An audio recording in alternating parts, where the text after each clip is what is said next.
વિદ્યાર્થી મિત્રો, જય સ્વામિનારાયણ. આજે આપણે ધોરણ 11 કોમર્સ આંકડાશાસ્ત્રની અંદર આગળ વધવાના છીએ. આપણે ત્રીજું ચેપ્ટર સ્ટાર્ટ કર્યું હતું 3.1 ની અંદર પહેલો દાખલો અને એક ઉદાહરણ પણ જોયું હતું. હવે આગળ વધવાના છીએ દાખલા નંબર 2. બરાબર, એની રકમ ટેક્સ્ટ ની અંદર કદાચ તમને અહીં આમ એકદમ પેક થઈ જાય છે, તો તમારે સાથે એક ટેક્સ્ટ રાખવી, જેથી કરીને રકમ તમે આખી સમજી શકો અને વાંચી પણ શકો. બરાબર, ચલો હું રકમ વાંચું છું. અહીં એ રીતની રકમ છે. એક રિલે રેસમાં 4 સ્પર્ધકોની ઉંમરનો મધ્યક 24. કેટલા સ્પર્ધકો? 4. એટલે n બરાબર 4. એનો મધ્યક 24. ઉંમરનો મધ્યક એટલે x બાર. ઉંમરનો એટલે કોઈકની 4 છે, કોઈકની ઉંમર 20 હોય, કોઈકની 30 પણ હોય, કોઈકની 22 હોય, કોઈકની 26 પણ હોય, પણ સરેરાશ મધ્યક એટલે સરેરાશ 24 થાય છે. આનો મતલબ સમજાય છે ને? 4 સ્પર્ધકોની ઉંમરનો મધ્યક 24 છે. હવે પ્રશ્ન શું છે?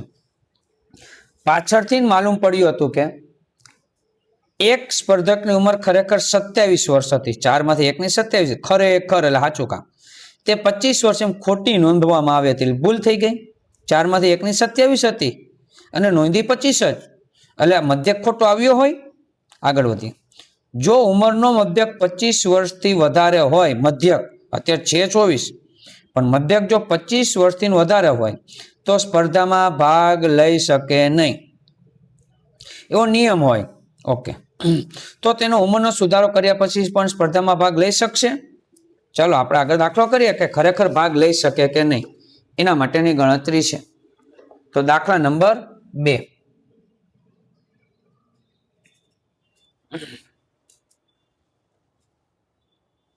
મને કીધું છે n બરાબર 4. 4 સ્પર્ધકો છે અને એનો મધ્યક x બાર બરાબર 24. રિલે રેસ એટલે તમને ખ્યાલ હશે કે ઓલિમ્પિક ગેમની અંદર દોડની અંદર આમ લાકડું છે ને, હાથમાં રાખે આમ, અને પછી દોડે. પછી એના પછીનો ખેલાડી એની ટીમનો એને આપે, પછી એના પછી એની ટીમના ખેલાડીને આપે, ચોથો ખેલાડીને આપે, ચોથો ખેલાડી, જે ટીમના ખેલાડીનો ચોથો ખેલાડી આગળ નીકળી જાય એને વિજેતા થાય. તો અહીં નિયમ છે કે ભાઈ 4 ખેલાડીઓ છે, એનો ઉંમરનો મધ્યક 24 છે. બરાબર. હવે એક ભૂલ થઈ ગઈ હતી. ભૂલ શું? જેને કહેવાય સાચું અવલોકન અને ખોટું અવલોકન. સાચી ઉંમર કેટલી હતી? તો કે 27. નોંધવામાં કેટલી આવી હતી? 24. બરાબર, એટલે સોરી 24 નથી, કેટલે 25 છે. રકમની અંદર 25 છે, સોરી. સાચું અવલોકન, સાચી ઉંમર 27 હતી, પણ એની નોંધવામાં આવી હતી 25, એટલે ભૂલ થઈ ગઈ હતી. કાંઈ વાંધો નહીં. x બાર આપણે સુધારવાનો છે. બરાબર, હું અહીં લખીશ સાચો મધ્યક અથવા સુધારેલો મધ્યક. સુધારેલો મધ્યક. મધ્યક ક્યારે સુધરે? જો હું સિગ્મા એક સુધારું, સરવાળો જ મારી ભૂલ થઈ ગઈ હોય ને 27 જગ્યાએ, તો સરવાળો જો સુધરી જાય તો મારો મધ્યક સુધરી જાય. કારણ કે જો આ રફકામ કરું છું, અહીં મારું રફકામ છે, તમારે પાકા ચોપડામાં કે લખવાનું નથી. હું લખું છું રફકામ, હકીકતમાં બાજુમાં ન કરાય, પણ દાખલો સમજાવો છે એટલે ફરજિયાત કરવું પડે એમ છે. તો અહીંયા આપણે x બારનું સૂત્ર શું છે? હકીકતમાં x બાર બરાબર સિગ્મા x અપોન n. હવે સિગ્મા x જો શોધો હોય તો n છેદમાં અહીંયા આવી જાય કે ન આવી જાય? n ઇન્ટુ એટલે ગુણ્યા x બાર. તો ત્યાં ખાલી સિગ્મા x જ વધે ને, બંને વચ્ચે બરાબર. આનો મતલબ એમ થયો સિગ્મા x એટલે શું? તો કે n અને x બાર નો ગુણાકાર. જો તમારી પાસે સિગ્મા x હોત, એટલે કે 4, n બરાબર 4, 4 વ્યક્તિઓના ઉંમર હોત તો સિગ્મા x અહીં લખત, પણ 4 વ્યક્તિની ઉંમર નથી, તો એની જગ્યાએ તમે લખી શકો n અને x બાર. તમારી પાસે n છે અને x બાર છે, એટલે સિગ્મા x જ થયું કહેવાય ને, કારણ કે વચ્ચે બરાબર છે. તો હું અહીં લખીશ nx બાર. સમજો ખાસ, આ nx બાર. આ શું થયું? તો કે સિગ્મા x. હવે સિગ્મા x માં ભૂલ હતી, એ અહીં કીધું છે સુધારવાનું. સાચું અવલોકન પ્લસ કરીશ, ખોટું અવલોકન બાદ કરીશ, માઇનસ. અને છેદમાં આ સિગ્મા x સુધરી જાય, છેદમાં n મૂકું, કારણ કે સિગ્મા x ના છેદમાં n એટલે મધ્યક મળવાનો છે. લખ્યું છે બીજું કંઈક જ, પણ આનો અર્થ છે સિગ્મા x, સુધારેલો સિગ્મા x. ચલો, n કેટલો છે? 4. x બાર 24 પ્લસ 27 માઇનસ 25 અને છેદમાં n એટલે 4. 24 ચોકું 96 પ્લસ 27 અને માઇનસ 25 છેદમાં 4. ચલો સરવાળો બાદબાકી આપણે કરીએ, કેટલા થાય છે? ઓકે, +98 અને એને ભાગ્યા 4, 98 ભાગ્યા 4 કેટલા થાય? 24.5. આ મને શું મળ્યું? સુધારેલો મધ્યક. પ્રશ્ન શું હતો કે જો ઉંમરનો મધ્યક 25 કરતા વધુ હોય તો સ્પર્ધામાં ભાગ લઈ શકે નહીં. તો અહીંયા તો સરેરાશ મધ્યક 24.5 આવે છે, તો સ્પર્ધામાં ભાગ લઈ શકે? તો કે હા. આપણે લીટી લખવાનું થશે, સ્પર્ધામાં ભાગ લઈ શકશે. ખ્યાલ આવી ગયો? ઓકે, હવે દાખલા નંબર 3, ત્રીજી રકમ. આપણે છેલ્લા જ્યારે પેલો લેક્ચર લીધો હતો આનો, આ ચેપ્ટર, ત્યારે બધું લખેલું હતું કે આ અવર્ગીકૃત માહિતી. અહીંયા એવું કઈ હતું નહીં. આ વર્ગીકૃત તો છે જ, કોષ્ટક છે એટલે, પણ એમાં અસતત છે. બરાબર. એક મોટા જથ્થામાંથી પસંદ કરેલી વિવિધ સ્ક્રૂના વ્યાસ નીચેના કોષ્ટકમાં આપેલ છે. સ્ક્રૂના વ્યાસનો મધ્યક શોધો. 2 ખાના આપ્યા હોય ને તો યાદ રાખીશું, પેલા ખાનાને હંમેશા એક્સ કહેવાય, નીચેનું બીજું ખાનું એને હંમેશા એફ કહેવાય, આવૃત્તિનું ખાનું કહેવાય. બરાબર. તો હવે દાખલો કરીએ આપણે એક્સ અને એફ લઈને. ચાલો, રકમ અહીં લખાઈ ગઈ છે. હવે આપણે એ સમજીએ, પેલા ખાનાને એક્સ, બીજા ખાનાને એફ. તો અવર્ગીકૃત માહિતી હોય તો એક પેજ આપણે આગળ ફેરવીએ. લાસ્ટ જે અગાઉના લેક્ચરની અંદર લખ્યું હતું આપણે કે ભાઈ જો અવર્ગીકૃત માહિતી તો આ, પણ અસતત આવૃત્તિ વિતરણ હોય તો આ 3 માંથી કોઈ પણ એક સૂત્ર. અત્યારે આપણે આ સૂત્રનો ઉપયોગ કરીને દાખલો શીખીશું. સૂત્ર નંબર 3. તો મારે કયું ખાનું બનાવવું પડે? તો કે fx. હવે આમ તો સરળતાથી થઈ શકે એમ છે, પણ મારે તમને કેલ્સીમાં શીખડાવું છે. આજ ખાસ તમે મારી જોડે કેલ્સી લઈને બેસો. ચાલો, એવું લાગે તો વિડીયો સ્ટોપ કરી દો અને પછી તમે કેલ્સી લો. જો આપ કેલ્સી લઈને બેસશો તો સરળતાથી સમજાશે. મારે જે શીખડાવું છે, અહીંયા જે M+ સ્વિચ છે ને, M+ સ્વિચ, એનો ઉપયોગ શીખડાવો છે છેલ્લે, અને એનો ફાયદો શું છે એ પણ તમને સમજાવવું છે. બરાબર. ચાલો, ઓકે. આ ઓનની સ્વિચ. હવે 30x4, આમ તો મૌખિક થાય એમ છે, પણ હું કેલ્સીમાં જ કરીશ. આ 30x4 પછી બરાબર દબાવવાનું હોય, પણ હું બરાબર સ્વિચ ક્લિક નહીં કરું. એની જગ્યાએ M+ અને બરાબરની સ્વિચ છે. કદાચ તમારે કેલ્સી જુદું હોય, બીજે ક્યાંક હશે, એ સ્વિચ ગોતવાની.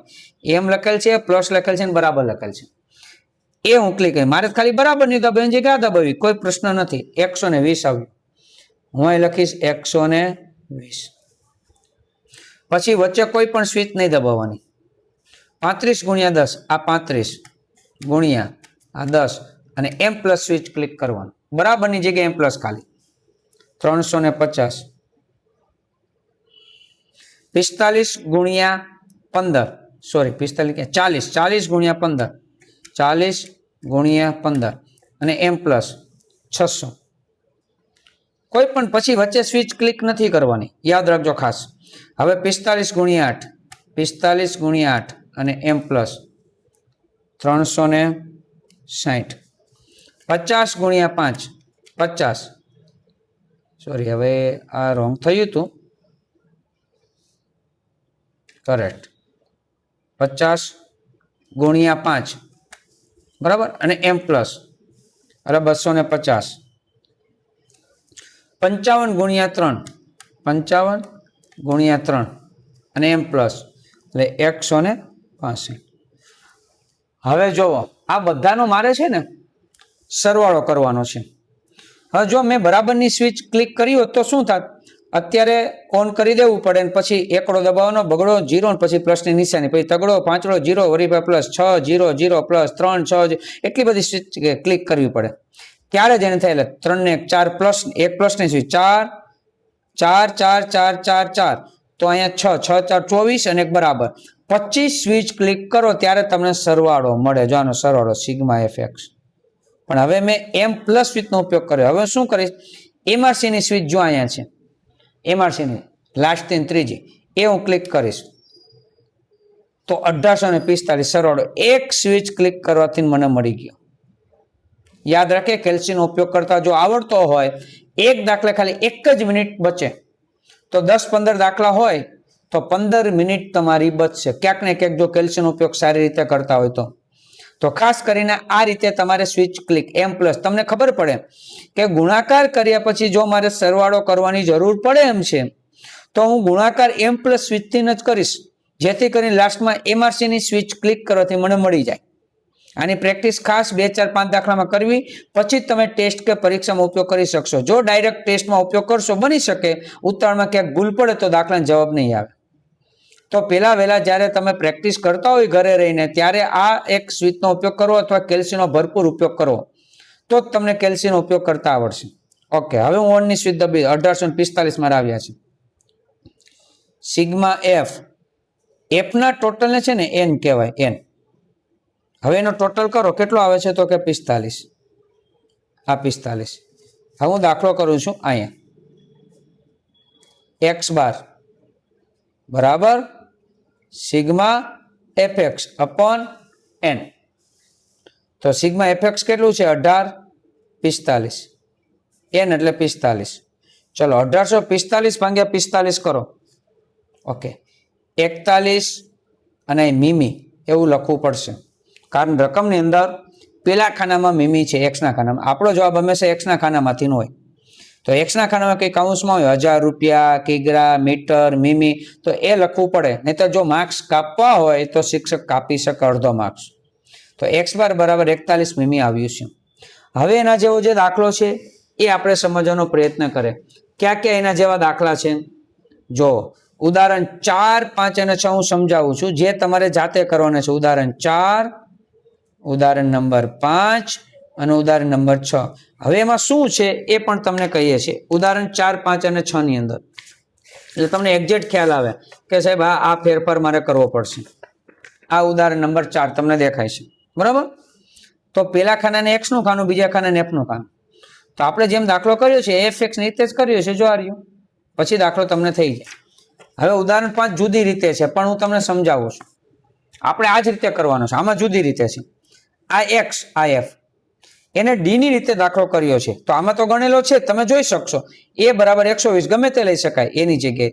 તમારે આ રીતે જોઈને પછી દાખલો કરવો હોય તો છૂટ છે, પણ જવાબ આ જ આવશે. આપણે એફએક્સ ની રીતે દાખલો કરવાનો છે. આ એક્સ, આ એફ.